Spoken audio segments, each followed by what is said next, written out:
नमस्कार मित्रांनो, आज आपण पाहणार आहोत 26 जानेवारी प्रजासत्ताक दिनानिमित्त अतिशय सोपे आणि सुंदर फक्त 5 ओळींचे मराठी भाषण. चला तर मग सुरू करूया. सर्वांना माझा नमस्कार.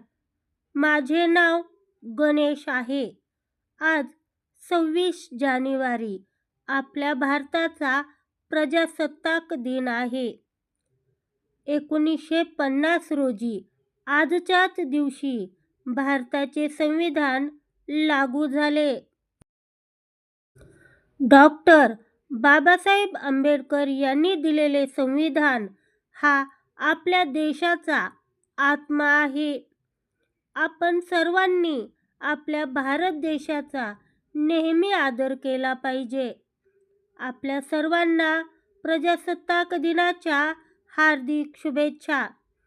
जय हिंद, जय महाराष्ट्र. धन्यवाद. मित्रांनो, अशा प्रकारचे नवनवीन शैक्षणिक व्हिडिओ पाहण्यासाठी आपल्या चॅनलला आत्ताच सबस्क्राईब करा.